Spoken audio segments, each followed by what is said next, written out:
Okay, we're live. Hi, this is William Ramsey. Welcome to William Ramsey Investigates. On today's show, I have a very special guest, returning guest. This will be our eighth episode. His name is Dr. Eric Karlstrom.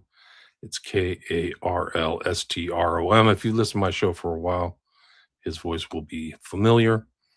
We've covered some great topics in the past. One is psychotronics and gang stalking, also the targeted individual program, the Macy conferences, MKULTRA doctors, scientists, spies, and politicians. One of my favorite episodes we did together is one titled Reinterpretation of Post-World War II American History in Light of MK Black Ops. That was from 2022. We also did Timeline to Beast System and Mass Shootings, the Monarch Project, and Program to Kill.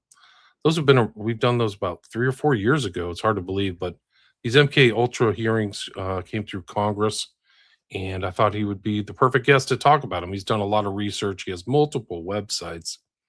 Probably the one that's most important and salient to this discussion is gangstalkingmindcontrolcults.com, but he has other ones about 9/11, mind control. He's still posting, and he is a professor emeritus, so he's a retired professor. But I'm going to play this intro from Luna, Representative Luna, who chaired this MKUltra, also is involved in the JFK files, some of those releases. But I think this will be a great intro, so here it goes.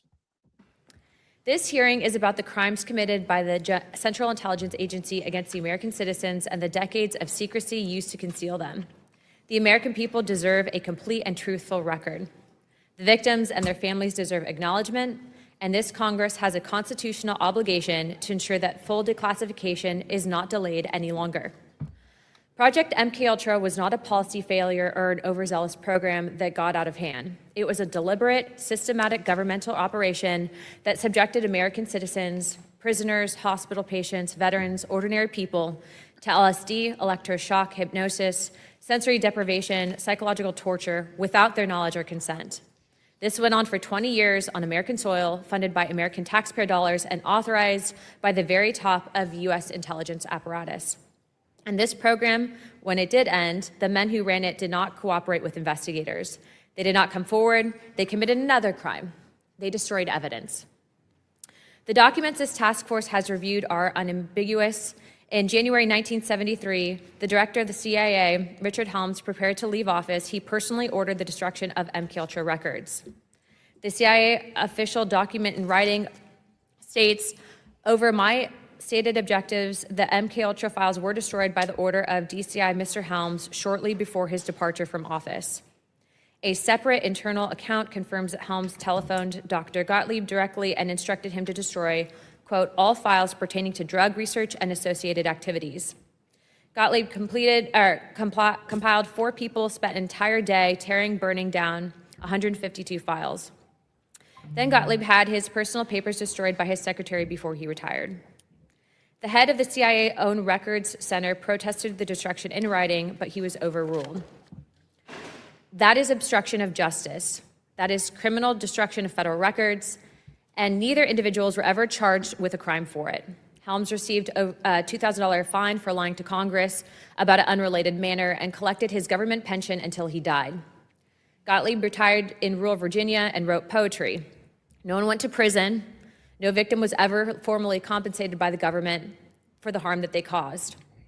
By 1975, the Church Committee and the Rockefeller Commission had already established through sworn testimony and the surviving 1963 Inspector General report that MKUltra existed and that the CIA had run a program of human experimentation on unwitting Americans. The scope and detail of what we know today is largely because of an accident. In 1977, an archivist diligently complying with a FOIA request discovered 7 boxes of MKUltra financial records that had been misfiled and escaped the bonfire. Those 7 boxes included the names of institutions, the name of subprojects, the researchers who participated, the specific operation that the CIA had funded, and without them, the vast majority of MKUltra would only be a rumor, just as Helms and Gottlieb intended. Those 7 boxes revealed that MKUltra comprised at least 149 subprojects, operated across more than 80 institutions, and involved 185 non-government researchers. They revealed that the CIA covertly contributed $375,000 to a hospital research wing, which was approved directly by DCI Alan Dulles, which Richard Helms concurrence, so the agency could use unwitting patients as experimental subjects in what their own documents called a hospital safe house. The CIA owns Inspector General said in 1963 his classified report concluded that the program had exceeded the agency's legal chapter, and covert testing on unwitting subjects placed the rights and interests of U.S. citizens in jeopardy. The program ran for a decade that we know of, and they ignored their own watchdog. Let me be clear what I believe that we are dealing with here. Administering drugs to people without their knowledge or consent, subjecting humans to psychological torture, and using prisoners and hospital patients as non-consenting research subjects. These are crimes against humanity. The Central Intelligence Agency committed them, and then the director of the CIA was ordering the destruction of evidence. All right, so that was her statement, not the full statement, but Dr. Eric Karlstrom, welcome to the show. And are these crimes, are the MKUltra crimes against humanity? What do you think? Well, thanks for having me on again, William. It's always very interesting to kind of share our viewpoints and our information. I'm a retired geography professor who retired after a 30-year university teaching career in 2011. And at that point, I was fairly young for a retired guy, 62, and I just started researching things that I thought were extremely important. And so I do not claim expertise as a psychologist. However, I did write an extended series, Is Crestone, Baca, Colorado, my hometown, the Vatican City of the New World Order, an expose of the New World religion. I started writing this series in 2011. I'm still completing it now, all these years later, 15 years later. And part 6 of this, one investigation led to another. So I've got about 15 books worth of parts to this, and then about 300 appendices. And that's all on my 911nwo.com website under New World Religion ? And as I came, yeah, thank you very much. That's it right there. As I came, I was really going fast in those days. 2011, I had lots of energy. I was really curious. I was finding answers. I was using the internet, which I think was quite a bit more reliable even 15 years ago, before Cass Sunstein got into all his cognitive infiltration ops. But anyway, so there's a lot of information available on the internet. A lot of my work was just cutting and pasting as fast as I could to understand as much as I could. And before I ever wrote a official book, I went on to the next topic. And so my chapter, or part 6, is Mind Control, History and Applications, which I spent the whole year of 2012 writing. Mind Control, History and Applications. I read about 50 books, which I've got here in my library in Colorado, and basically did a literature review, which is what academics do when they're starting a project. And there's been a lot of work done. To pick up on where Representative Luna left off, CIA Director Helms got wind that there was going to be an investigation of covert CIA activities in the 70s. And in 1973, he ordered the destruction of 10 boxes, not 7, as she said, of documents that were highly redacted, but there were 10 boxes found in a financial records department. And so a FOIA request by a State Department employee named John Marks allowed him to recover those 10 boxes. He got a team of very smart people, individuals, to go through these 15,000 pages of redacted documents, highly redacted, and they were able to identify, as Representative Luna said, 149 MKUltra sub-projects that ran between 1953, when the program started, and about 1973. And they were able to identify, major psychologists at major universities such as Dr. Ewan Cameron and Dr. Jolyon West, et cetera, who were contracting with the CIA.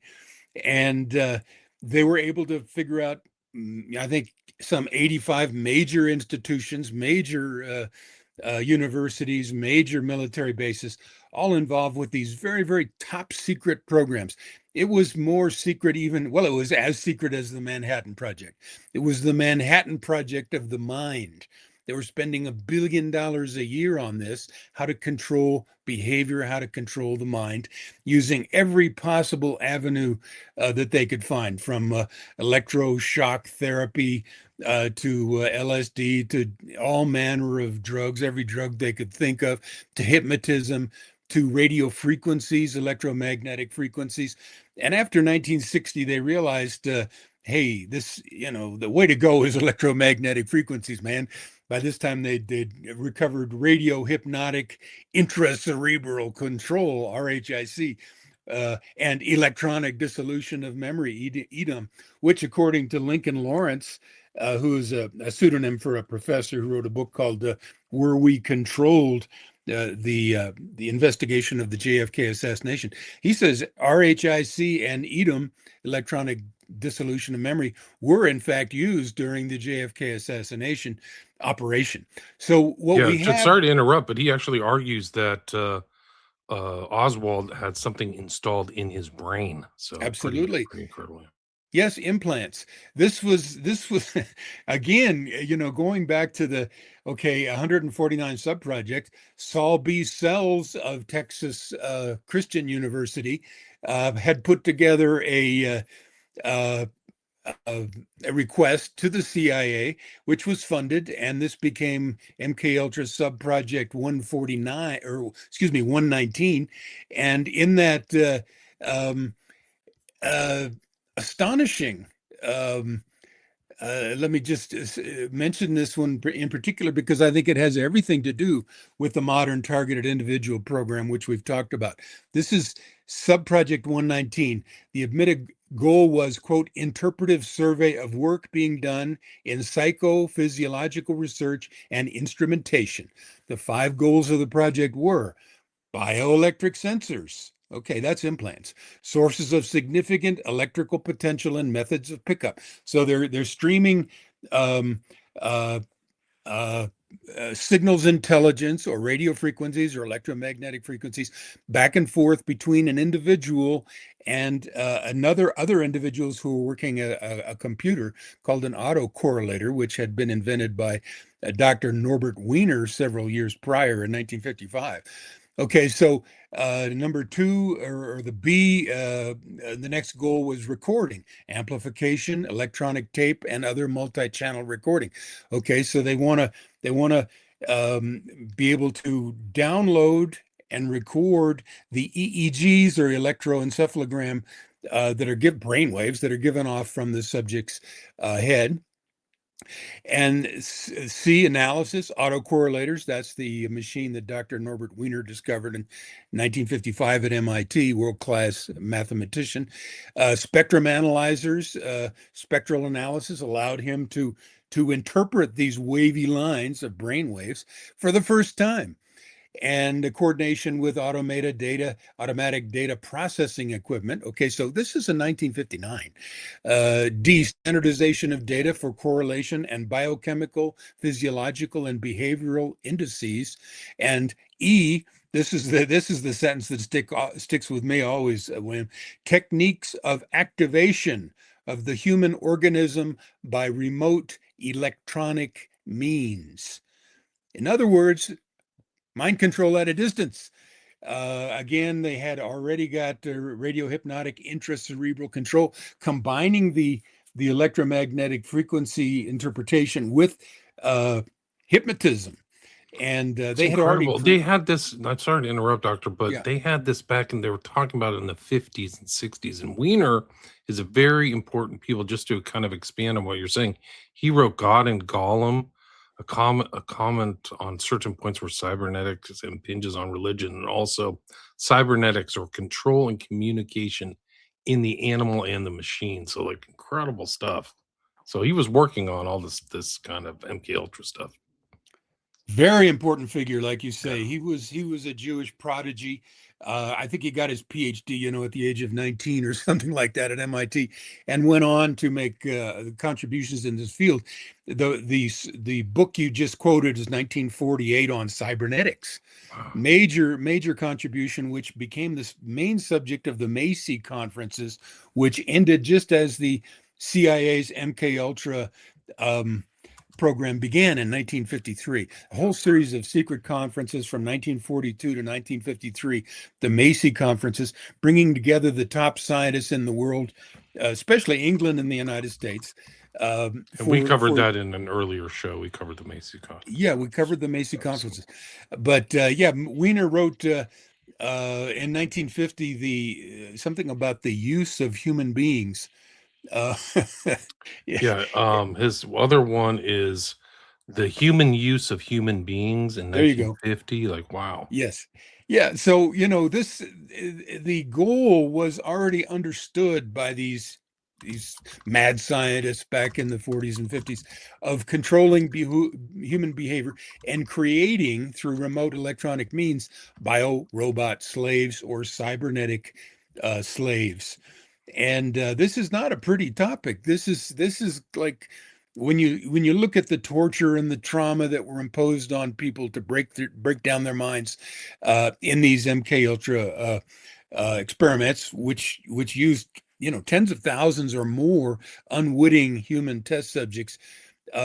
This is torture, and the worst kind of torture. Dr. Ewan Cameron at the Allen Memorial Institute at McGill University in Canada was head or president of the American Psychiatric Association, the Canadian Psychiatric Association, and the World Psychiatric Association.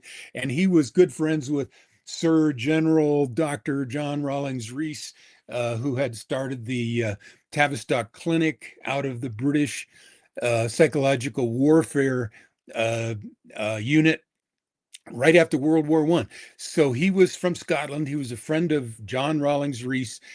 This goal of controlling the human mind scientifically certainly goes back to World War I with the Tavistock Clinic, and then it gets picked up with the Macy's conference and the MK Ultra. Again, top secret.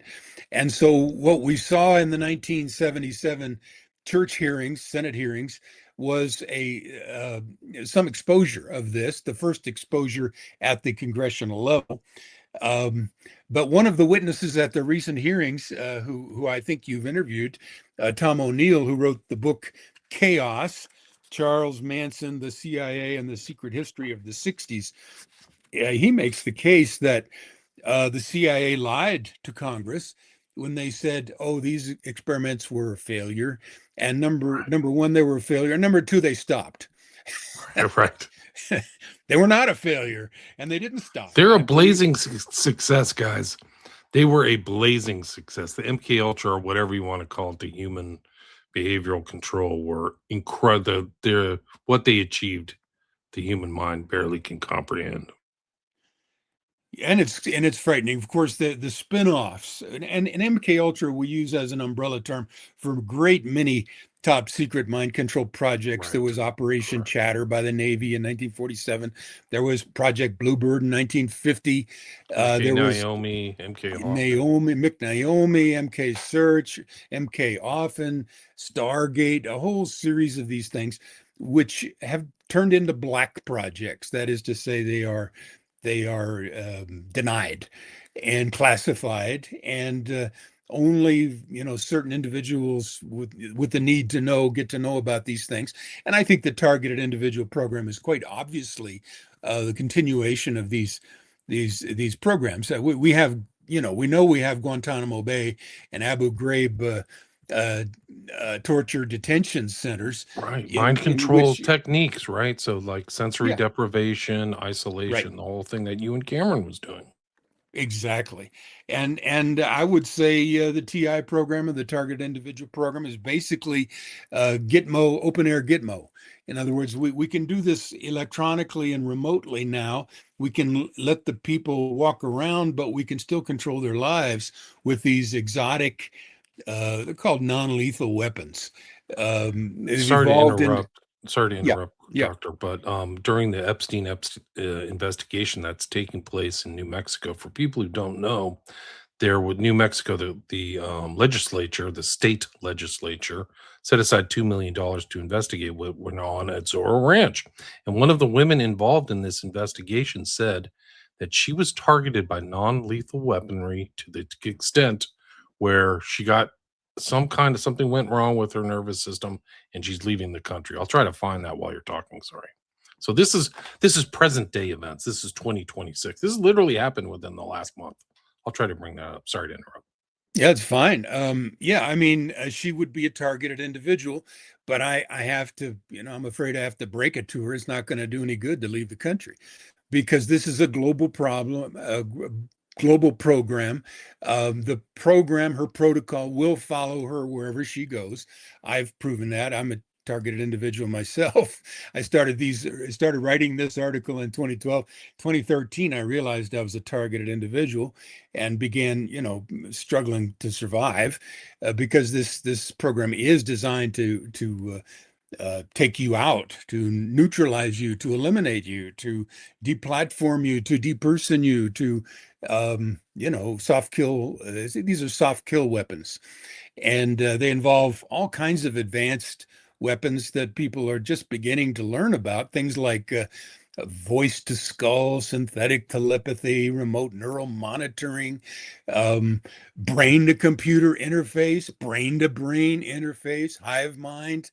All of this comes out of MK Ultra and the suite of top secret projects that we associate with MK Ultra. So I would say very much when we're only scratching the very Yeah. surface of this issue with these 1.5 hour hearings so far.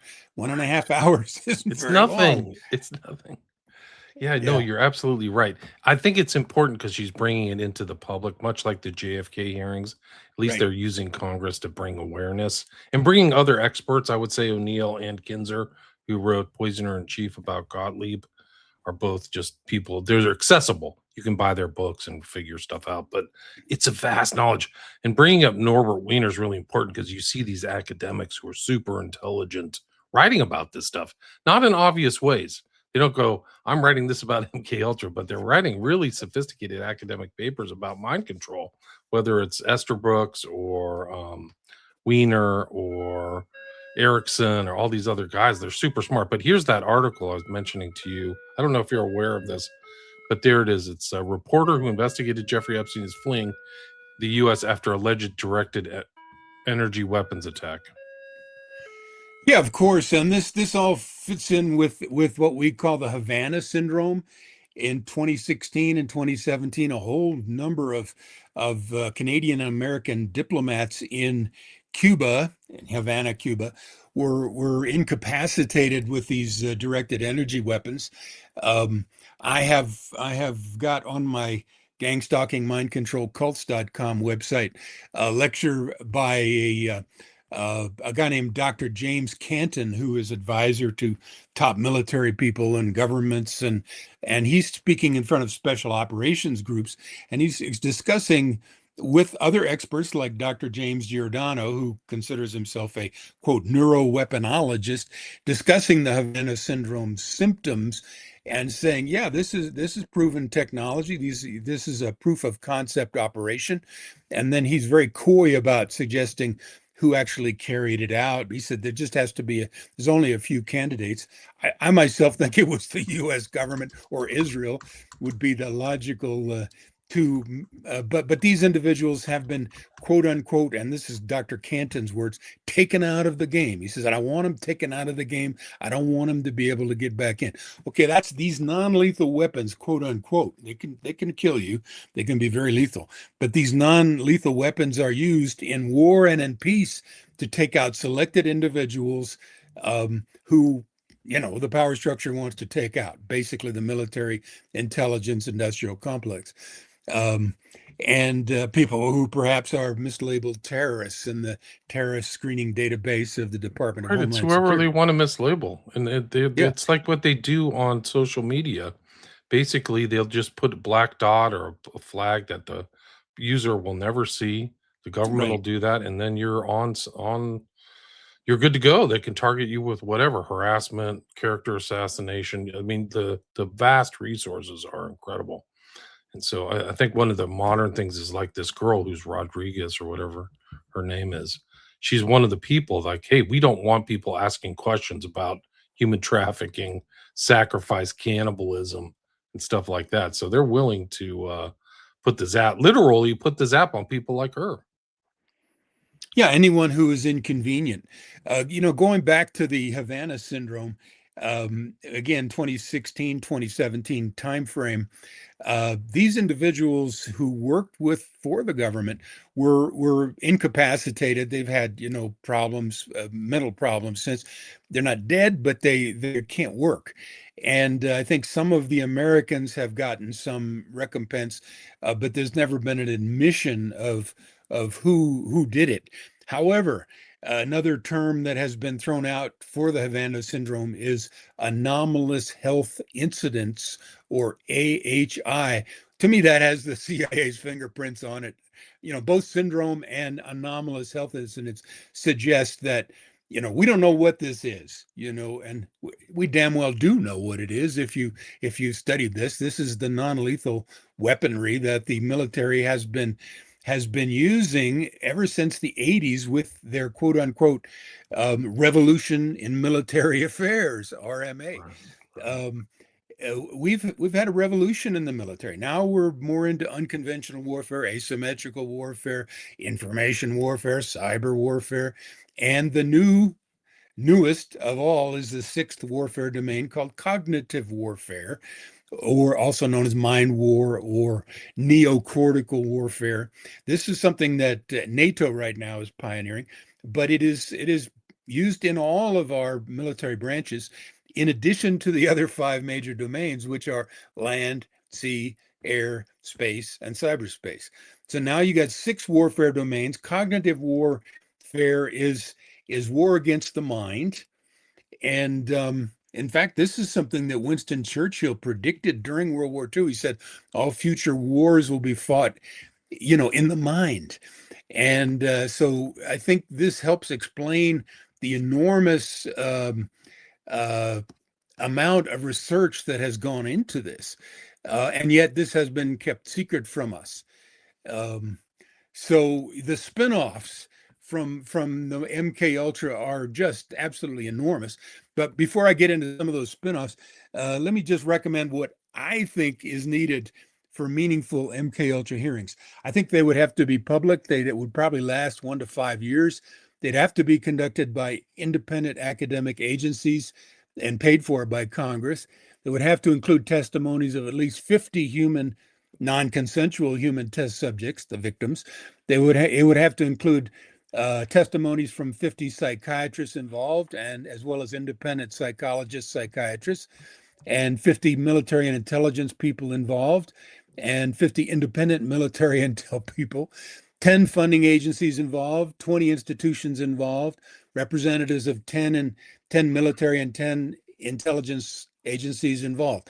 In other words, let's get serious about this. If we're going to expose this, how the taxpayer money has been paid to run psychological operations and social engineering, trauma-based mind control projects against the American people, like the Manson murders, like the JFK assassination, like the RFK assassination, like um, MLK, yeah, MLK. attempt on Ford, George Wallace. There's all suspect things going on, and up to the present. Tyler Yeah, Robinson, actually, the guy. Well, I forgot his name, but the guy supposedly tried to shoot uh, Trump at the White House. Like, there's been these other assassins. This most recent guy was hyper sketchy, and Trump seemed to know that it was happening. In my opinion, I forgot his name, but he was somehow made it onto like the White House grounds or whatever. Like, really strange. Oh yeah, these are all CIA operations, or they are contracted out to, private intelligence agencies that are, cutouts of the CIA, maybe headed by ex-CIA guys, or maybe, with help from their partners in Mossad and their partners in MI6 and other intelligence agencies. 9/11, of course, the combination of Israel and the British and American intelligence agencies working to create this social chaos through these staged events. um, we can trace it all now with this information. And Tom O'Neill did a good job with his book Chaos, because he showed that this one MK Ultra psychiatrist, if you will, from UCLA, Dr. Louis Jolyon West, was the handler and the psychiatrist for Charles Manson, who was just a loser in the prison system, who was put under mind control and given mind control techniques so that and so he could form a cult and then get his cult followers to go assassinate strangers, which in turn helped the MH Chaos CIA program that discredited the hippie movement in the eyes of the American public in 1969. This was the goal. So this rogue operation, it was a CIA operation. And how do we know that? Well, it was the CIA psychiatrist who handled not only Charles Manson before and after, but also Sirhan, the patsy in the RFK assassination, and also Jack Ruby, the assassin of Lee Harvey Oswald in the JFK assassination, 1963. Also Timothy McVeigh in 1995 Oklahoma City bombing. So there's a standard operating procedure here. You have your patsies, including, of course, Osama bin Laden, Lee Harvey Oswald, etc. Then you have your professional killers, who are, of course, special operations people. And then you have your moles in the government to help facilitate this. This is what Dr. Webster Tarpley said in his book about 9/11, Synthetic Terror Made in the USA. He said, this is how these state-sponsored synthetic false flag terror operations operate, going back to Kennedy and up to 9/11 and many others. You have your moles in the government, that Cheney and Bush, etc., and people in the Pentagon who were, signed off on this, 9/11, for instance. And then you have your patsies, in this case, Osama bin Laden, carefully groomed, former CIA operative himself. And then you have your professional killers, the special operations forces. So that is the template for all of these operations, which create fear and chaos in the body politic and in the American public. Right. And that's like goes back to the theme of O'Neill, who's at this hearing talking about chaos. And it goes back, you can actually even include the Symbionese Liberation Army. There's all Jolly and West is involved there about Hearst too. Yeah, So Patty like Hearst, he testified at trial, and she was subjected to the same thing all these other people were: sensory deprivation, repetitive codes, behavioral modification, incredible stuff. They took this rich kid and turned her into a revolutionary, guys. So if you think like, oh, this is impossible, Patty Hearst is a perfect example. She was like literally like a WASP elite, of the Hearst family. And next thing you know, she had some revolutionary name robbing a bank. They can do it. They can do it. They did it. The person whose name I couldn't remember, sorry, Eric, was this guy, Tomas Allen, who tried to supposedly shoot Trump April 25th. It's just not that long ago. I think this guy had all the telltale signs of something strange, because also there was like a mentalist at this performance. It wasn't at the White House, it was the Correspondents' Dinner. So I apologize. Anyway, sorry to interrupt. No, very good. I mean, you're bringing it right up to the present. This is how it's done. This is how intelligence agencies working on behalf of the super rich, the bankers, the Illuminati, if you will, the Rothschilds and the Rockefellers, et cetera, and the Bushes, who are all these very high satanic Illuminati families who have enormous control over central banking operations in the world. This is how they get the nations of the world to behave in the way that they script. And the intelligence agencies, along with the military, are involved in all of these. It has to be such, because it wouldn't happen otherwise. Because we do have, the biggest military, and probably we've got 17 major intelligence agencies.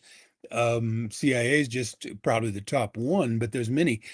Each branch of It's the so service. complex that they don't even know certain things within the intelligence community. It's like a Right. Byzantine wilderness, just the national security intelligence, which is why they had to get a director over it who got fired or she quit or whatever, Tulsi Gabbard.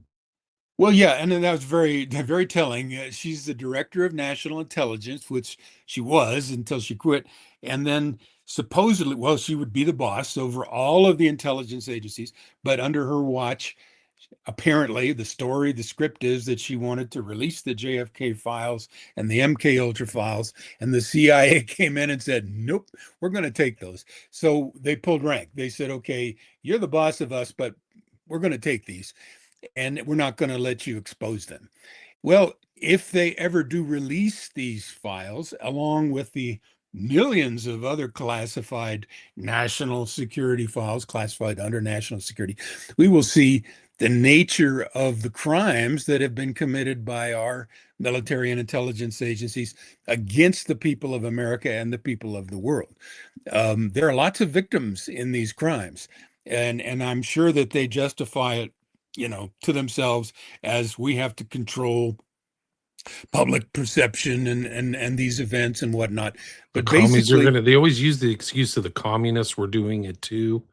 Like, yeah, we gotta do it because they had this whole thing where they poisoned this priest in Hungary, and all these people were coming back from the Korean War and saying strange things. So we gotta ramp this up as well, right? It was all done. That's why the Manchurian Candidate, that's where that kind of concept comes from, is from the beginnings of the Cold War, and these Cold Warriors who were World War II guys all kind of coming together to kind of start the brain warfare, as Alan Dulles said.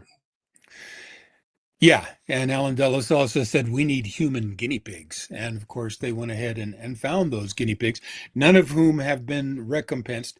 In Canada, the 9 of the victims of Dr. Ewan Cameron at McGill University uh, settled out of court with the Canadian government and the CIA and got about $600,000 each. That's the only restitution that any of the tens of thousands, perhaps hundreds of thousands, of victims of these crimes against humanity have gotten. So the criminals, and you just have to call it what it is, these psychiatrists, these intelligence, these military people are doing crimes against humanity. These criminals have not been identified. Well, they've been identified. We can identify them. We've been identifying them, but they have not been called to account. They've not been punished. But on your previous point about, the Cardinal Menzies incident Yeah, in Russia, et Menzies, cetera, that's right. um, Helms, CIA Director Richard Helms, who followed Alan Dulles, said we were always 5 years ahead of the Soviets in mind control. So basically, I think I mean, that's all they do is lie to us. So they use this as an excuse. So we got to keep up with the Chinese and the Russians because they're doing all this terrible mind control stuff. But in fact, Helms admitted that we were always 5 years, we being the United States government, always 5 years ahead of the enemy. And yeah, of course, our war against communism, all-purpose enemy strategy changed to war against terror and terrorism, um, based on the global war on terror documents and agreements that were made between Israel and the United States in 1978 and 1985. So gradually, then the war on terror becomes a multi-purpose. We can now identify anybody we don't like as a terrorist nation or a terrorist group or a terrorist individual.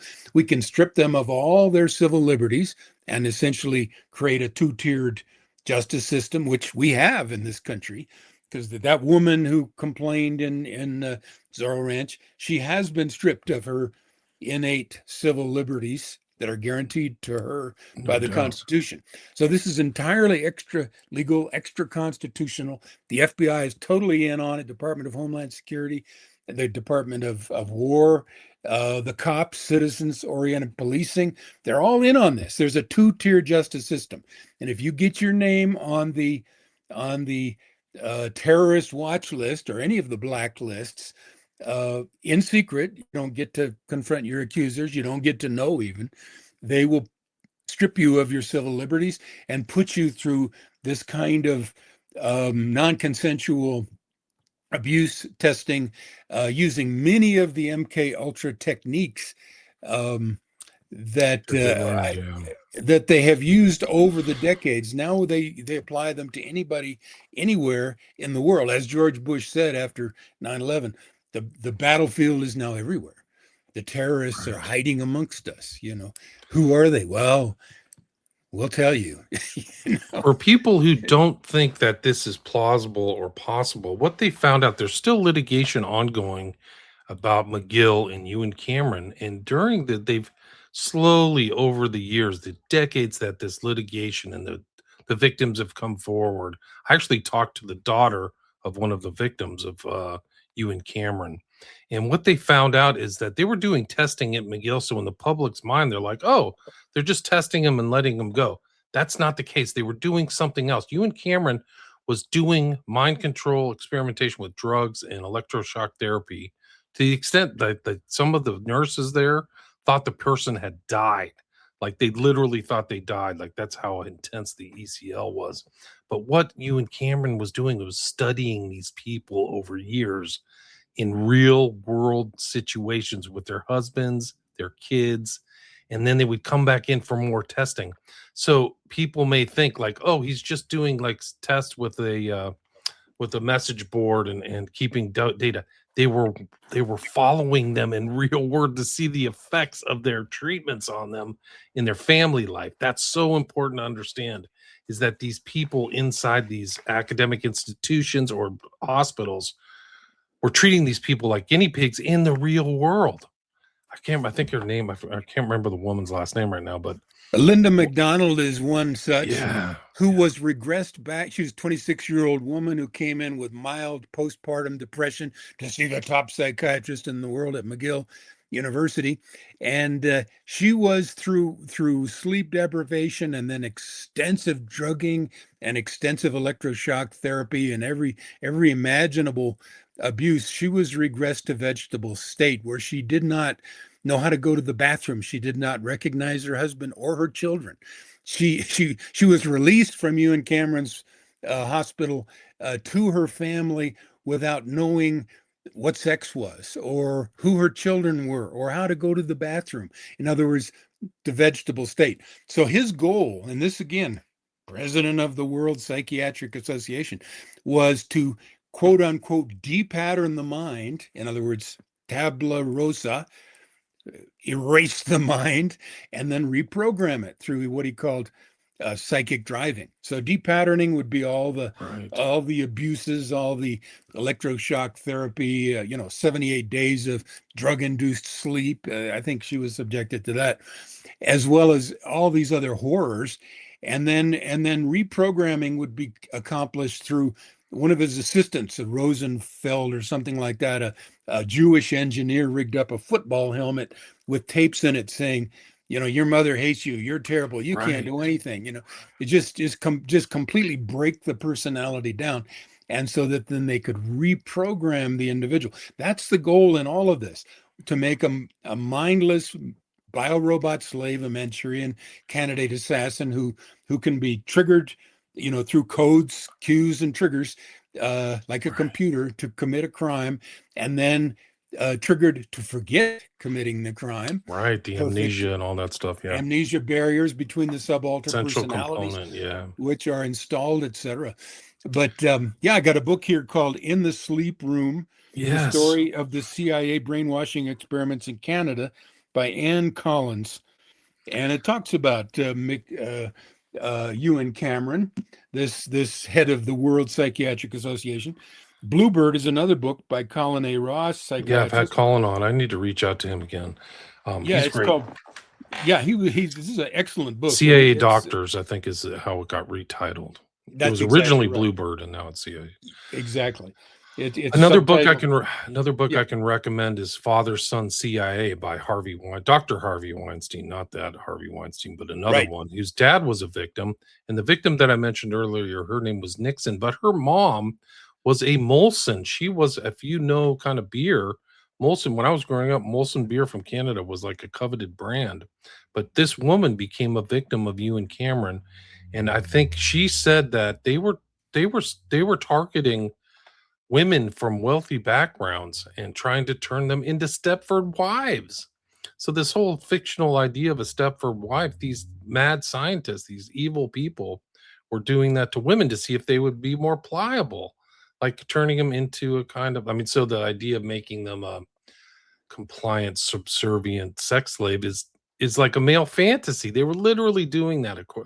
I don't know how extreme it was for Nixon, but I have to go back and reference her work. But she said something like that was happening to her mom, and her mom had to go through very serious self help and training to regain her capacities, just like these other victims of you and Cameron. A real monster. And when you say, uh, Eric, about this World Psychiatric Association, Ewan Cameron was at the top. Like, this is one of the leading figures in psychiatry. This isn't some kind of guy who got his degrees from some mail-in university. Like, this is the top person doing these horrible experiments. They use curare on people. If you know what that is, it's like a neurotoxic drug. Like, it's very extreme where you can't even move. So it's just like incredible stuff. Wow. Yeah. So I think this MK Ultra hearing is really important because it's bringing these topics up, and you and I can talk about it, etc. Absolutely. And we can, as far as I'm concerned, we can keep talking about it because it is the key to, I think, what the World Economic Forum and the tech bros of Silicon Valley have in mind for us. I think ultimately, what they have in mind for us is this cybernetic enslavement for the masses, the ones that are not genocided first. And then, of course, they want their life extension, immortality, digital immortality. So the spin-offs from MK Ultra are just enormous. Can I rattle off a few here? Yeah, keep Um, going. Yeah, I've got yeah. 90 minutes, so we're at the 45-minute mark, and hopefully we Okay, can great.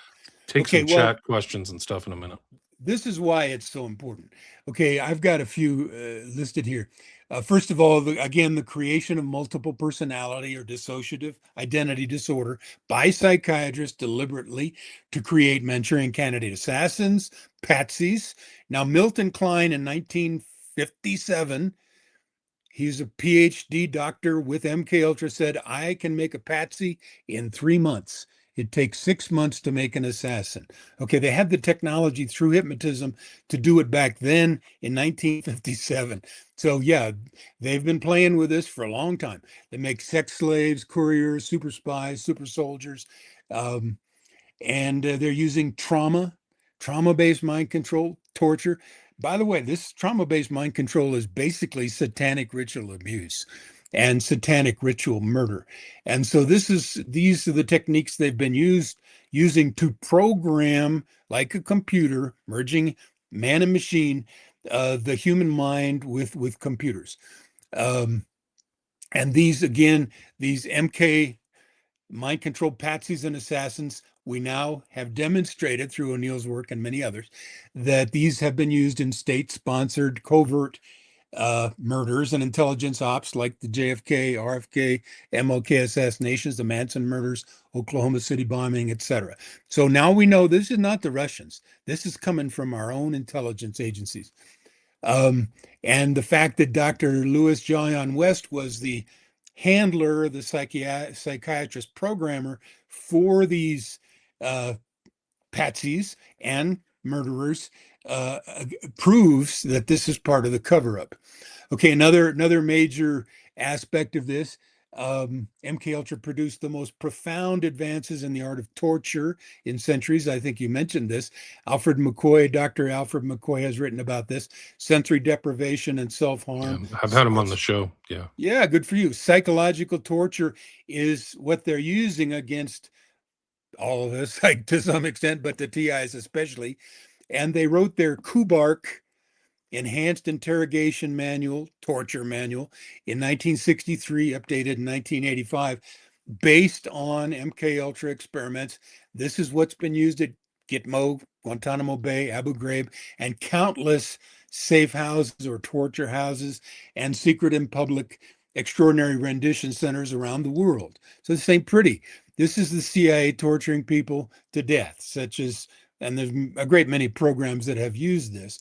And we know that two Air Force psychiatrists, I can't remember their names, but they were paid $90 million by the CIA to work with the CIA at Guantanamo Bay to apply learned helplessness techniques to the poor, Saudi goat herders who had nothing to do with 9/11. Right. They were all innocent. They were framed. Yeah, they're all framed and they're just picked up off the street by the CIA, flown to Guantanamo Bay, and used again as human guinea pigs. And Sorry to interrupt, but I did a show about that with the author Kit Clarenberg, so people can check that out in my archive. Sorry. yeah, and what they're using, these particular psychiatrists who made $90 million in 2 years each, they're applying the learned helplessness psychiatric techniques pioneered by Dr. Martin Seligman back in 1967. Seligman was testing the effects of, electronic zapping, etc., on dogs and rats, and he found that, the rats will go over here, and if you zap it, and then it'll try to go a new way, and you zap it, and then it'll try to go a new way and zap it. Eventually, the rat just says, "Okay," it just gives up, and And just Seligman dies. became a favorite like psychiatrist and psychologist for people in DC. Like you can't write this stuff. University of Pennsylvania. I think he's Yeah, still alive, I and think he's he's still been alive. he's been active. He's another Jew. So many of these guys are Jews. Jolyon West, For Sidney sure. Gottlieb, Martin Seligman, Norbert Wiener. Norbert We go Wiener. on and on. Yeah. So there has been this kind Singer, of Offshee, Orn, all these guys. I think Offshee's Jewish, yeah. Orn, yeah, Martin Orn is the name you shouldn't forget too. big LSD guy. Yeah. And And involved in Hearst. Like there's pictures of Jolyon West, Margaret Singer, Martin Orn, all together with F. Lee Bailey. I mean, you can't even write this stuff. It's so incredible that these guys are involved in the Patty Hearst situation in SLA. Sorry.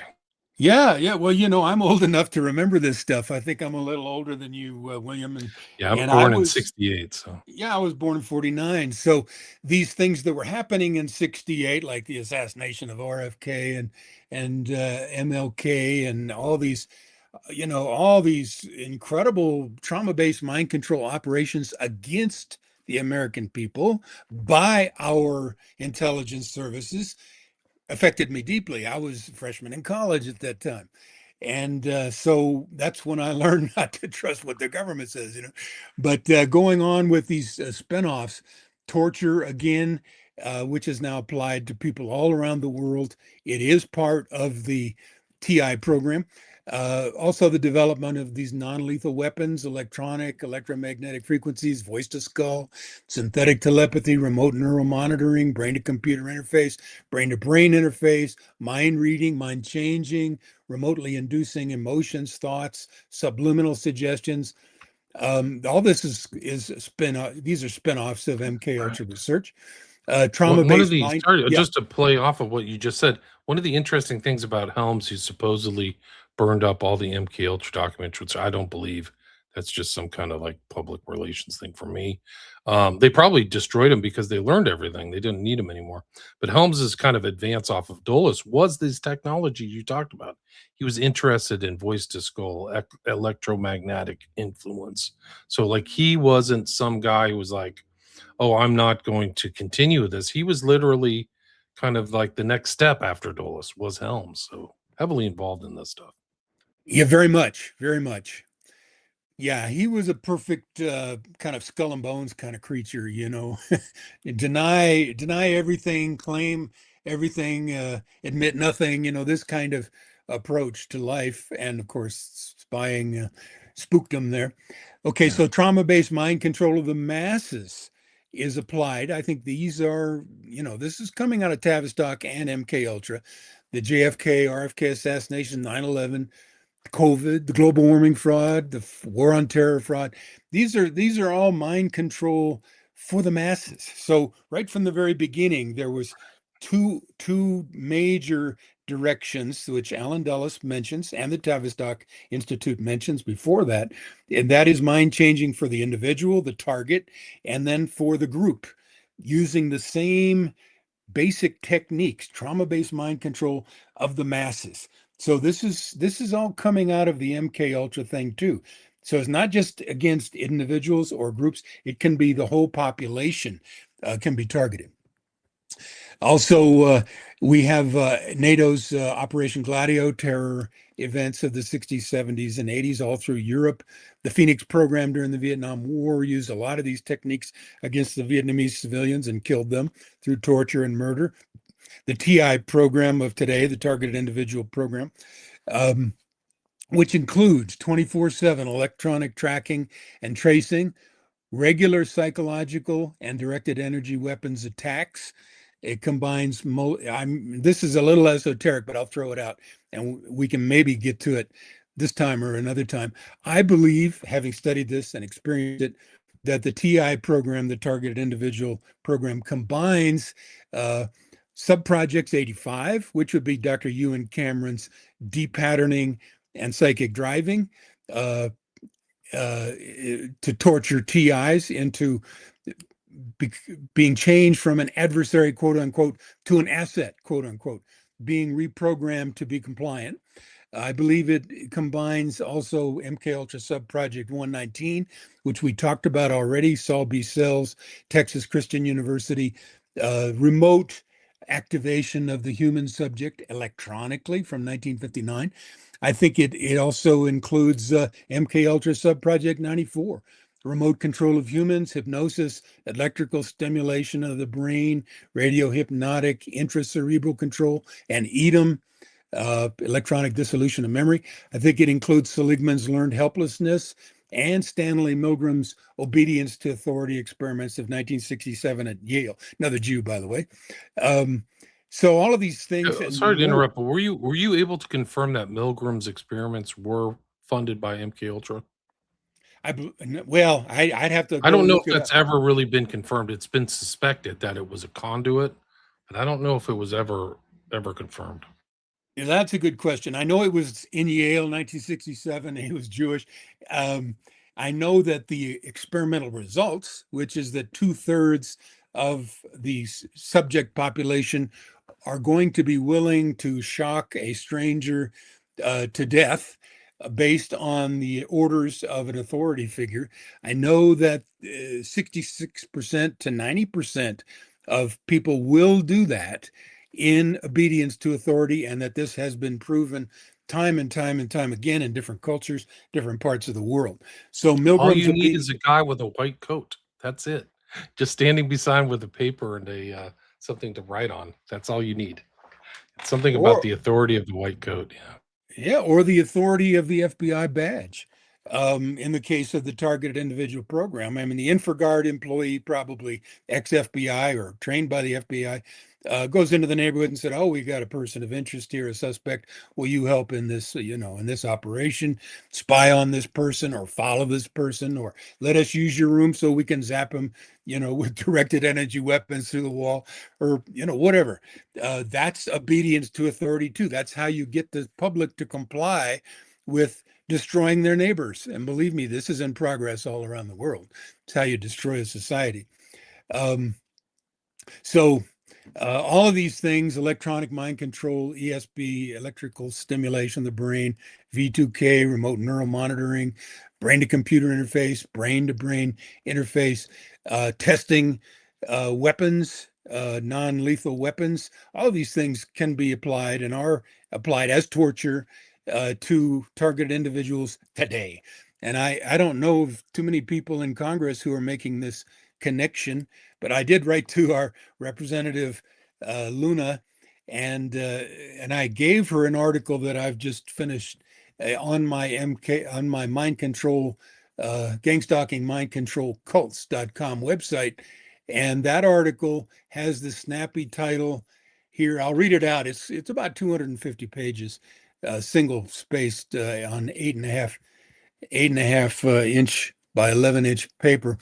Entities behind organized stalking, electronic harassment, authoritarian, political, psychotronic, cognitive, cyber warfare, targeting, torture, terror, non-consensual human experimentation, techno enslavement, black ops.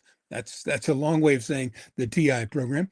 And then the subtitle is Testimonial Evidence from Targeted Individuals, Military Intelligence Personnel and Agencies, Scientists, Authors, and Others for Ad Hoc De Facto Grand Jury, you. So we're not getting any justice from the legal system at all. The judges are totally down and in on this, but it is my kind of a strategy in this extended paper to quote 46 different experts of all different backgrounds, 30 of whom are brilliant targeted individuals, who also, political insiders and scientists and everything you can imagine, to explain and describe this program. I sent a copy of this to Representative Luna, and I also sent a copy of my mind control history and applications paper to Representative Luna, or to his staff. And I'm hoping there will be more hearings, because Where can I find that document on your website, Gang Stalking, Mind Control, and Cults? Is it under a certain date in the archive? I would type in entities behind organized stalking. You can do that online with any browser, and pull that article up, because I've been working on that for the last 2 years. That basically summarizes, I think, the high points of my whole gang stalking, mind control cults.com website. And you've been on a Rents program for a minute. Yeah, I see that you've been on Rents quite a bit recently.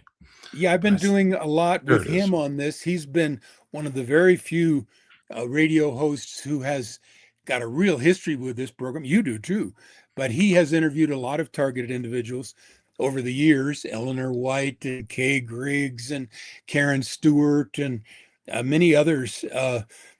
So he's as up to speed on this as anybody, as you are. Actually, I think you two are kind of in that rare category of individuals who've not been afraid to look into this.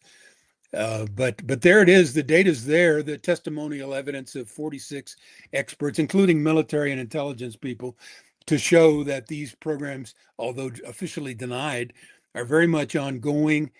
They are very much also crimes against humanity, and targeted individuals need help, restitution, and relief from this odious genocidal program. It is a soft kill eugenics program funded by the government. It ruins people's lives. They don't understand what's happening to them. Much like the people involved in MKUltra techniques, they're kept totally in the dark, and they don't. Who spends time reading about like the psychology and the application of these things? Who wants to read that? So they don't know. They don't know what's happened to them, and that's like I think one of the techniques of these guys is to keep the guinea pig in the dark, right? I mean, that's the whole thing, especially the kind of collective application of some of the stuff. And when you said that collective, it makes me go back to Dulis's famous statement. I repeat this all the time, but he gave this talk called Brain Warfare on April 10th, 1953 at the National Alumni Conference of the Graduate Council of Princeton University, Hot Springs, Virginia. He and his brother were both Princeton grads. But the key excerpt is like, he says right now, in its new form, brain warfare, the target of this warfare is the minds of men, both on a collective and on an individual basis. So a lot of people, when they're thinking about it, they're like, okay, there's this poor one-person guinea pig, and he's been tampered with. But that wasn't the aim. They had very ambitious aims, like you said, these applications of global warming or whatever. It's the collective thing.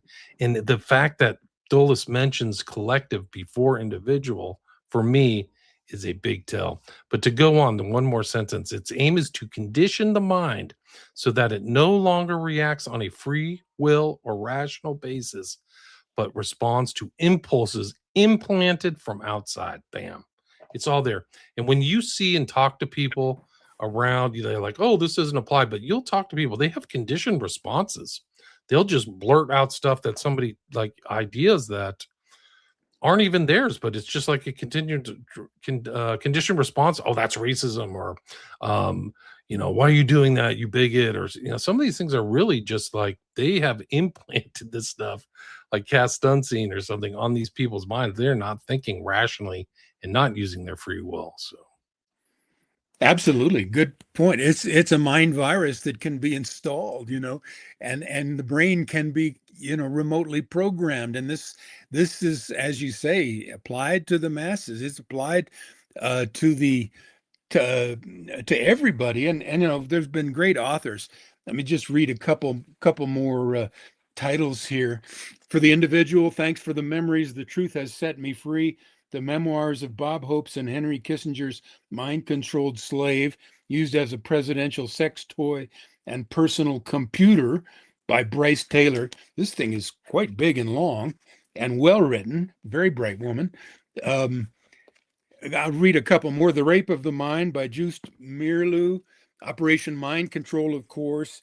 The CIA's Plot Against America by Walter Boart, one of the classics. Michael F. Bell as a TI, The Invisible Crime, Illegal Microchip Implants and Microwave Technology and Their Use Against Humanity. Alex Constantine, Psychic Dictatorship in the USA, and that speaks to what you just said. And here's the one I was looking for, Jim Keith, Mind Control, World Control. yeah, that's a good one.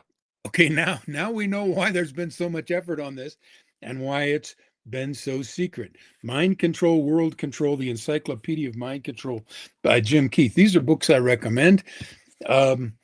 Gordon Thomas, the British journalist, Journey into Madness, The True Story of Secret CIA Mind Control and Medical Abuse. That has a lot on Dulles and Cameron and Helms. Like, it's incredible. They're all together at Georgetown. Like, they were hanging out at, like, on a personal level with Gordon Thomas. Like, you cannot even believe this stuff. Gordon Thomas is in DC at the time. It's an incredible historical piece, that Gordon Thomas book.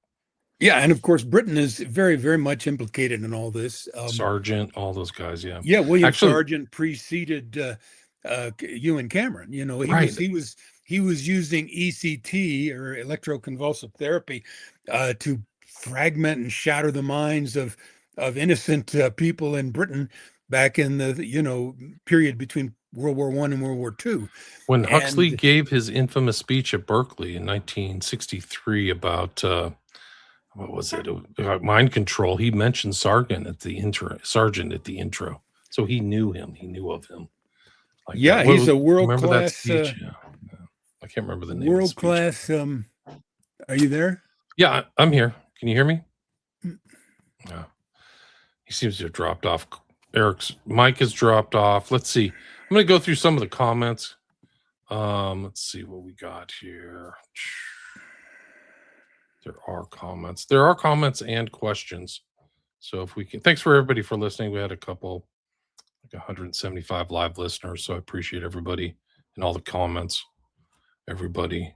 Hi, Creamy. Welcome.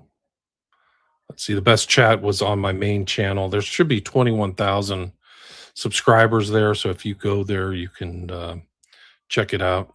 Or that's kind of the best way if you want to chat with the other people in the chat. Sam the Carnivore asked, brain implant, is that what happened to Tyler Robinson? I don't know. It's a good question. That whole thing is weird. I don't know what happened to it. We seem to have lost Dr. Karlstrom. Maybe he'll pop back in. I don't know if I can add son of Stephen Paddock. Yeah, there's just, I mean, some of these people are really weird. They're just strange backgrounds and things like that. Stanley Gabriella says Stanley Krippner. I don't know. That name doesn't come to mind. I don't know. Bart. Recently, I think 60 Minutes Australia did a piece on Havana syndrome and the new packback portable radio frequency weapons used by Russian agents against. Sure, it's always blame Russia. They always blame Russia on all these things. So I don't know what that is. Is there a difference between the U.S. and Israeli government? Sam asked. Well, it doesn't seem like there's going to be soon, because if this new 223 thing passes, they're going to have access to our weaponry, which is basically the end of American sovereignty, nothing less. It's treasonous. There's no question about it. Bart says people forget that Charles Manson didn't kill, but was given a license for ordering killers. That's correct. He did know hypnotism. And if you want to look into Manson in greater detail, just go to YouTube and type in Charles Manson, Danny Trejo, the actor, Danny Trejo, Trejo, and he'll talk about being hypnotized in jail by Charles Manson. Samantha Powers, yeah, that's the wife of Sunstein, and I mean, these are people heavily involved in Ukraine and world control and friends with Kissinger and things like that. There's no question about it. Nicole Kissinger, I don't know who that is. Ex-Marine in Bart. Yeah, maybe there's something in the background of some of these guys. I don't know. I really don't know.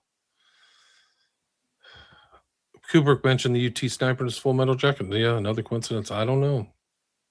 Gerald Hall says Dr. Karlstrom is one of my favorite guests. Thanks, William. Karlstrom's there. I just don't think his mic got disconnected. All he has to do, Eric, I don't know if you can hear me, but you just have to go down to settings again, like we did in the pre-show, and make sure the correct mic from your computer's connected and your headphones are the proper connection. You just do that. I think audio. Maybe I've got it now. Now you're back. Okay. Very good. Thank you. Yeah. Okay. I'm just going through some of the chat, people. Yeah. Bart mentioned Ted Kaczynski, another guy who was under the control of alleged MK doctor whose name is, I forgot it right now, but he was tortured for 3 years, guys. Gerald's asking you, Eric. Oh, you popped back off, I think.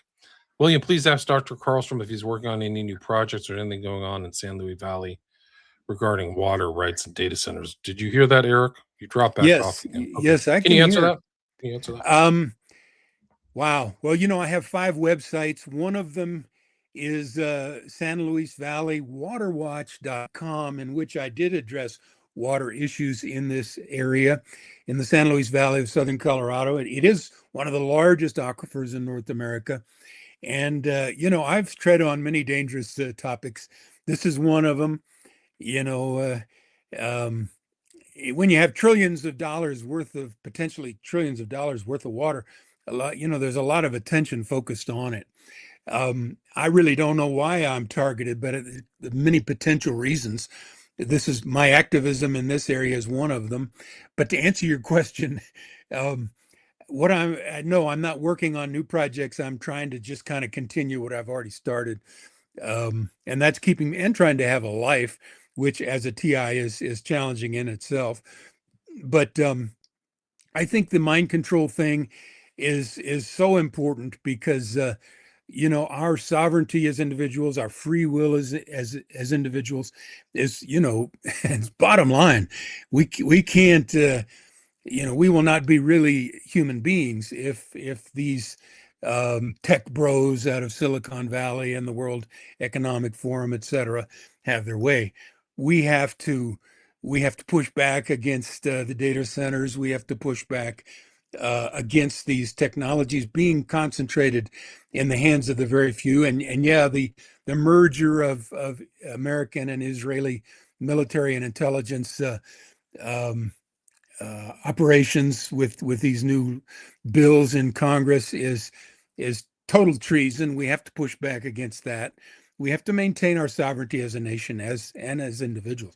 I guess those would be my projects, to continue the work that I've done in my 5 websites, and to keep talking and exposing these issues as much as I can at my age.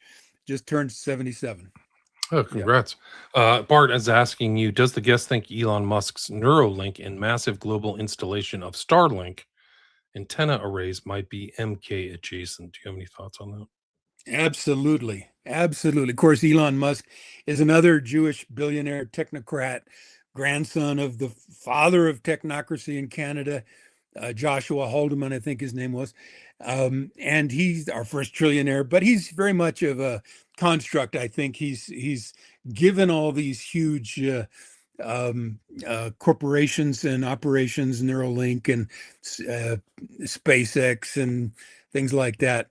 Uh, Starlink, if you're going to have 40,000 low Earth orbit satellites, which is what he's wanting to put in space, it will truly not be possible to find a square inch on the planet where one can, um, uh, have a private thought. They're really going for total control.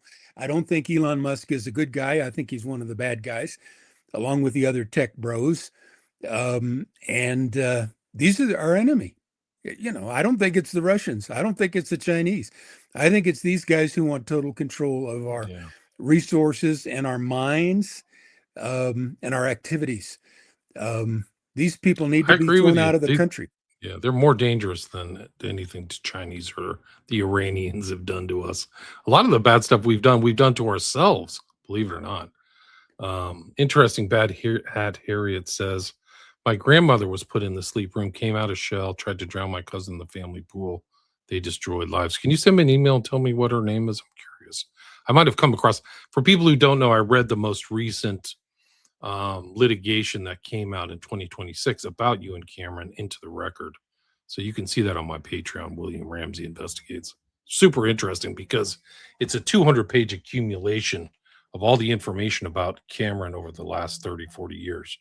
And it's really important. It also details all the various litigation, inquests, things that happen that Dr.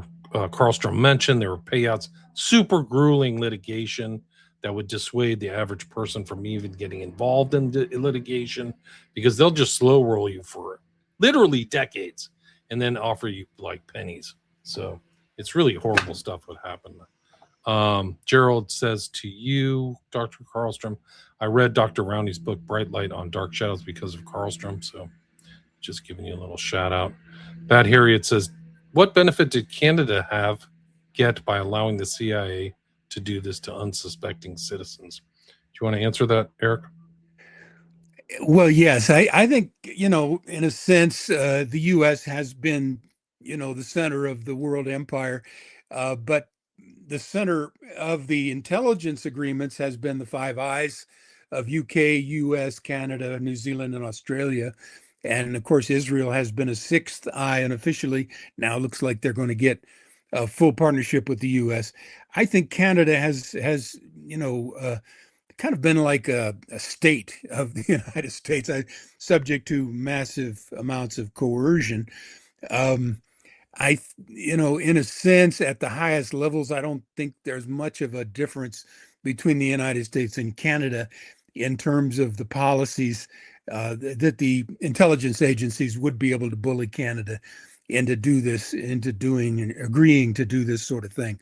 The CIA, of course, would have partnerships with intelligence agencies all over the world. Probably including Iran, to tell you the truth, and Russia and China, even today. So Canada, I think, has, been compromised and coerced into. I lived in Canada. I got my PhD at the University of Calgary, and my mom's from Canada. My cousins are from Canada, so I have a connection to Canada. What has happened in Canada with you and Cameron and others is horrific, and I think they outsourced a lot of the really bad stuff, to other countries like Canada, to get away with things better, just cover things up. Yeah, I think you're right. One of the interesting things about what happened in McGill is that Ewan Cameron remained an American citizen until his death. So he was an American citizen practicing in Canada, which is odd. Gabriella asks, how can we go about this to get justice of some kind? What can we as individuals do to start coming together for this? Can you answer that? Wow, I think that's very, very, very important. I think justice is critical. I think exposure is critical before justice. I think maybe, writing to Congress, one of the congressmen who was at the hearing, it was conducted by the Republicans, Boebert and people like that, One of them had a dry sense of humor, and he's saying, "Well, most of Congress is compromised by these very people, so there's only so much we can do." So, I mean, that's realistic. I mean, the CIA and certainly Israel control through their Israeli lobbies control most of Congress, most of the people in Congress. So I think really we have to look at this from the point of view of individuals. We own this country. The Constitution and the Declaration of Independence say so. This is a struggle for control and power of the nation.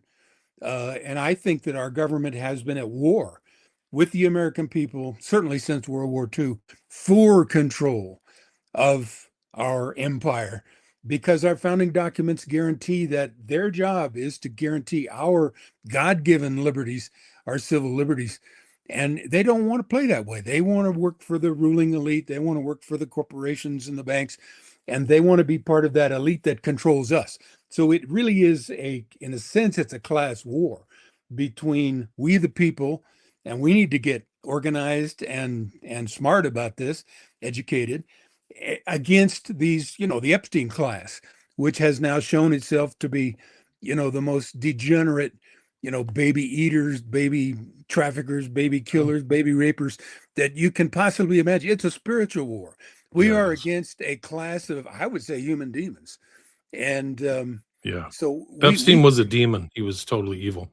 And I think that, just to add on to what you said, I think that the greatest threat to the American citizenry now is the Epstein network. I would say that's way more dangerous than anything having to do with Iran, China, Russia, anything like that.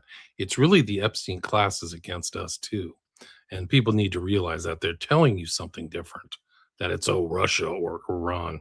They're lying. They're totally evil people, and they've integrated themselves. And it's scarier than actual kinetic warfare because they've integrated themselves secretly throughout our society. So exposure is very important. But yeah, and I agree with you. Knowledge is really the first step, understanding this. Gerald says they don't even need voice to school. They just nudge your social media feed. That's right, Cambridge Analytica. Mel Moore, this is to you, Eric.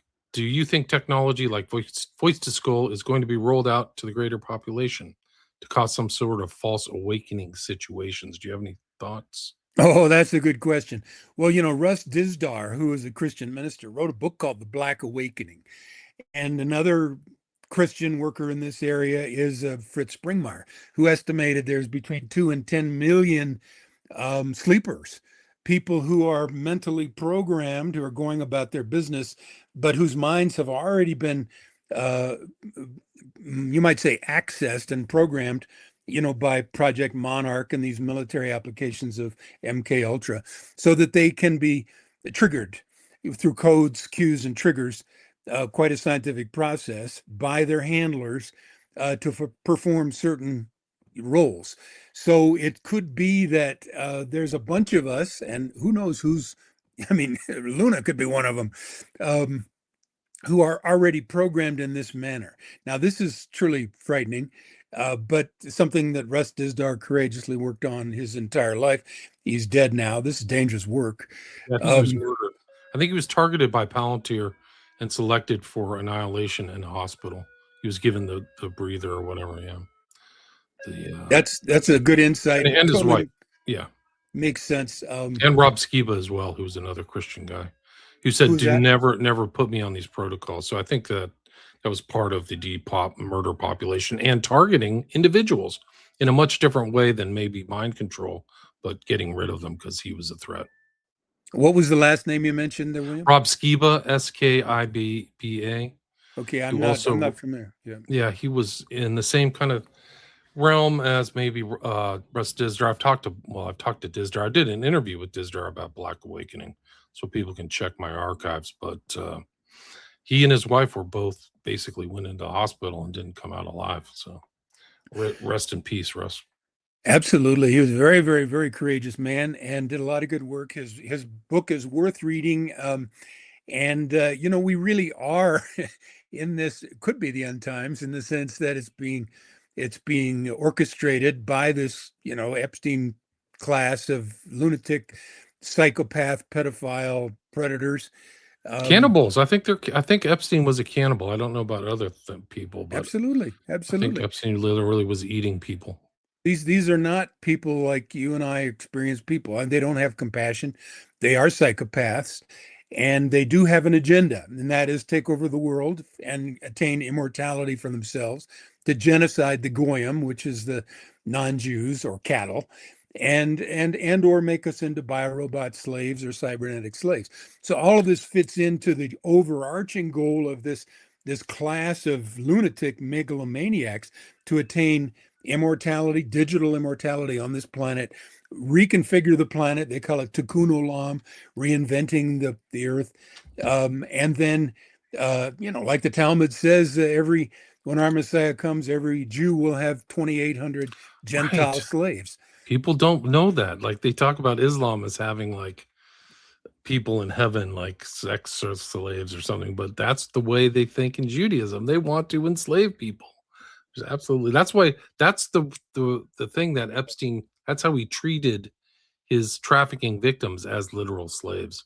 And what a lot of people don't know is that that Temple Island was based on like a Mameluke um, bath, where that's where they bathe the slaves that the people would own. So that when you see that weird temple on the Little St. James, he deliberately referenced the slave temple going from the Middle East, where the Mamluks would take the Muslims would take their slaves, sex slaves, just their slaves in general, and keep them in for the sultan or the leader of the Muslims at that time, whoever it was. So that's what he was doing.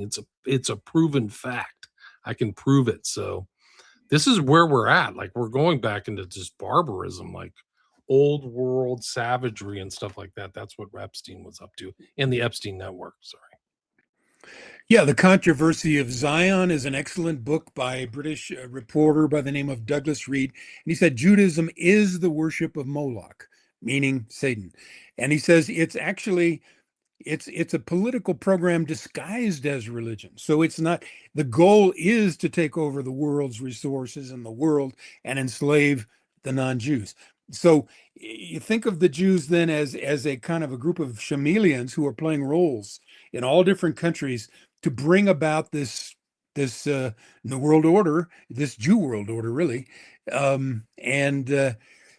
Yeah, we have to stand up for ourselves. I mean, so many of us just want to live our lives and be happy and be, and the ones with compassion, we might have compassion for some of these people, but these people want our death. so, so we're Yeah, going they to have don't to. care. That's the whole thing. But what people don't realize is Israel is trying to pit Iran and the US against each other and come out on top. That's their goal. That's what the American people are too stupid to figure that out. They're being played. They're being totally manipulated into this Iran war. Anybody who thinks we should be in war in Iran is, I don't have anything nice to say about you, so I won't say it. I already asked you this question. Let's see. Bad Hat Harry asks, do they track and follow offspring of the 1960s MKUltra victims? Thinking of gate to tag school programming. I'm not. Can you answer that, Eric? Do you have any thoughts? A good question. The very interesting woman, especially with her family connections here. Um, yes, well, the anti-terrorism intelligence tactics, which say the CIA and other intelligence agencies would use against quote unquote terrorists, which is, to track all the associations and family members of the target, in foreign target, is now being applied at home. So, me being a TI, a targeted individual, although I never got a letter saying you're a TI, I've been aware of it since 2013, having studied this stuff. Yeah, they would target my associations, my family members, in different ways to isolate the individual, to disrupt and destroy all aspects of their life. It's a little bit like the learned helplessness thing, where Martin Seligman was zapping the rat as it goes to the right, and then it goes back to the center, and then zap it again when it goes to the left. The TI goes out, and every time it has an interaction with the world, the intelligence agencies figures out how to disrupt or defeat that activity. And the Department of Homeland Security would give out the names of these quote unquote potential terrorist threats or whatever, persons of interest, to thousands of businesses around the world. And so the FBI and the DHS and all of their private sector surrogates like the InfraGard and Citizen Corps are out there targeting and talking to the neighbors of these targeted individuals, discrediting them, smearing their name, so as to disrupt and destroy their lives. So the technologies that would have been used theoretically to take down foreign enemies are now applied to domestic enemies, the targeted individuals. Sam asks, Travis Walton, it seems obvious to me that the guy truly believes what happened to him. Do you suspect his abduction was a government operation? I don't even know who Travis Walton is. Do you know who that is, Eric? No, I don't. Okay, I don't either. Can you follow up on Sam? Who's Travis Walton? Or I don't know how to answer that, honestly. Let's see. I'm just kind of going through. There's a lot of. Every time you decode Kubrick, you can go back to decode Trooper. That's true. Here's another question, Sam. Dan Bongino, what did they do to him? In my opinion, he saw something that scared him to death. Do you know anything about that? His story? Like he said he was going to divulge everything and then he didn't. Yes. Well, I don't know any more than the guy who's asking the question, Sam. Yeah, I don't either. Bonghole asks, have either of you heard of the brain neuron chip computers that Cortical Labs is creating, supposedly to combat the water usage that data centers require? I have not. Have you heard anything, Eric? Yeah, perhaps to combat the objections to the water usage that data centers require. No, I think that there's a number of competing neurochips. Elon Musk has one. Other companies, other major businesses have others that are competing. Cortical Labs apparently is also one. Yeah. Don't take it. Don't ever take it, because they've even been experimenting with these kinds of implants and chips, again, going back to 1959 with the Subproject 119. And there are many people who have experienced this, surreptitious implantation, as they go to a hospital for something else. I mean, this is all very well documented. Yeah, I think there's a rumor that Timothy McVeigh had something, or he said something that he had some type of implant in his face, or I forgot what it was. Maybe his brain. My email is williamramseyinvestigates@protonmail.com. So if anybody wants to contact me, email's the best way. Don't post things on like a YouTube thread or even social media. I don't have time to look through all that stuff. Send me a direct email. That's the best way to contact me. And write it out. If you have a story, don't tell me to call you. I won't call you. I mean, like rando people want me to call them. No, it's not going to happen. Scott Green, how does somebody who's targeted get off the list? Do you have any ideas about that, Eric? Well, a good question. I know of a few TIs who got off the list, but I think those are rather exceptional circumstances. Catherine Austin Fitz was targeted for 12 years. I don't know how she got off the list. And then I've heard of a couple others. Bobby Towers wrote a book called Circle of Snakes. He basically tricked the police and FBI back in Connecticut using government forms and got a bunch of police who were targeting him fired. And the FBI fired him because, of course, they were going to look bad. So the FBI would be at the top of the Department of Justice law enforcement food chain. The cops would be at the lower level. They would all be involved in the TI program. But of course, it's secret. And this guy, Bobby Towers, I recommend his book. It's very insightful. It's very short. Circle of Snakes. Then I heard of a woman over in Italy who got off the list. She was young, woman getting married to somebody, and the guy that she was marrying, I think, had friends who were Masons, and he was able to kind of convince his friends in the Masonry category to take her off the list. Masons, I think, are heavily involved in this at all levels. This is kind of torture for hire, and it's also, kind of like closed pay-per-view viewing. They're able to kind of watch the torture and setups in action with, closed pay-per-view camera, I think. They're having a good time. They're getting their jollies. They're working for Satan. they're doing their They satanic like to rituals. film all this stuff. All these guys have these films, whether it's the Charlie Kirk assassination. These guys have like video cameras on their eyeglasses, or Ruth, who was like was filming trying to shoot Trump or being a patsy. There's all some of these guys have filming stuff. It's all there. Yeah. Right. Jack says still listen to old school Karlstrom interviews on Pine Cone Utopia. I've never even heard of that site. Long time listener. Well, Thanks, thank Jack. you. Yeah, thank you. Pine Cone Utopia were some of the first interviews I did on this back on the TI program, that is back in 2014. And Paul Marco was the host. Wonderful guy. He was living in Ecuador with his wife. He was a former um, psychiatrist, psychologist with major corporations in America. And he decided to use his expertise to help expose this.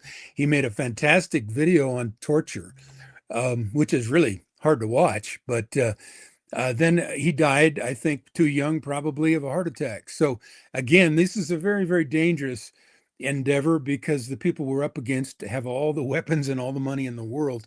And the will to use them. They have the will to implement them. That's what is scary. It's not just that they know it. They're like, Krippner is a famed psychologist that produced a lot of research used by MKULTRA and cell projects. Yeah.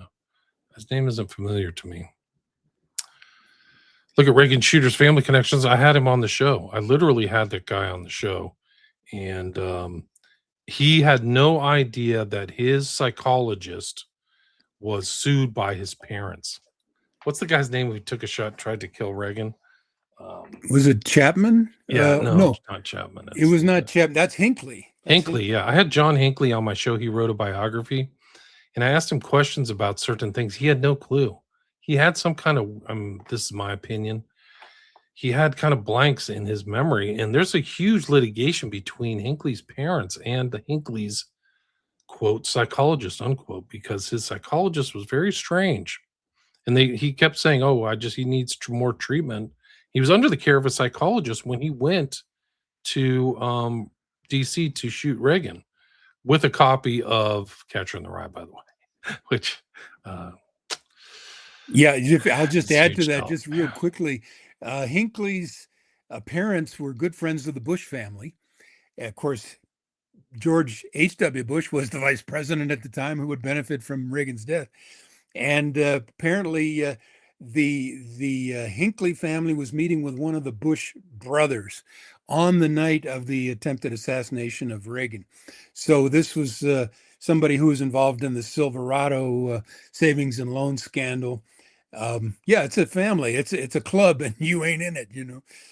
Right. I mean, the coincidences are just off the charts. And really, the shooting took place, right? Like, I think a couple months into the Reagan presidency. The chief beneficiary would have been George Bush Sr. We have made it 1 hour, 37 minutes. We had a couple hundred live listeners. We're streaming to 6 channels. You have 6 websites. Where's the best place? Anything you'd like to add? Anything I missed before we wrap it up, Eric? No, thank you very much, William. You're really totally up to speed on this stuff, and so are your listeners. I'm very happy and impressed with their comments and questions. Yeah, it's up to us to stand up for ourselves, whether we're, targeted individuals, or whether we're just people who want to try to survive as individuals in this country and have our country survive. These are essential issues to be informed about. William's doing a great job, right on top of the list as far as I'm concerned. Like I say, I was a physical geography professor. I was all interested in natural climate change. I saw the CIA come in with all this man-caused global warming bullshit hoax. And I saw how individuals like myself were eased out of positions. And you might say patsy scientists, those who would toe the line on man-caused global warming and nonsense, were preferentially hired and given preferential treatment professionally. I saw the corruption of my science, which is climate science, paleoclimate, natural climate change, by the CIA and their allies. And so I've kind of turned my attention back to these bigger issues. If I have a long enough life, I'll get back to the climate studies that I've actually done. I mean, this is my field. But that's of secondary importance. What is of primary importance is for the American people to maintain their mental sovereignty and the sovereignty of their country. And I think this is how to do it. I agree. And again, thanks so much for your time. Guys, I've done 7 other episodes with Dr. Karlstrom. Check them all out. I enumerated and listed those at the beginning. If you missed the intro, you can check those out and type in. I mean, some of these are really important, in my opinion, which is like the reevaluation of our history in light of these MK ops. Like, the history is fake. It's not, it's been, you're in some kind of Truman show. But check out his websites. I think the ones I'll put links to is 9/11 NWO with this long document that he mentioned, and then also gang stalking and mind control and cults. And where's the best place to reach you, Eric, if somebody wants to follow up or reach out to you? Well, I think you've given my email, haven't you? Which is just my name, Eric Karlstrom at fairpoint.net. .net. Okay, so that'll be the best place, is just email. Likewise for me, guys, send me an email. Don't social media is not the best place to contact me. But Eric, thanks so much for your time. Thanks for your research, and thanks for all your knowledge and insight. Really appreciate it. And it really expands upon this hearing, that MKUltra hearing, because I think maybe it's at least in the alternate media, a lot of people have keyed into it. Some of the people in the podcast community and other people are talking about this subject again, which is really important considering all these strange assassination attempts and strange people around Trump and all this stuff going on. So anyway, great show. Thanks for coming back on. Really appreciate it. Thanks, William. You All right, take stay care there. now. You as Bye-bye. well.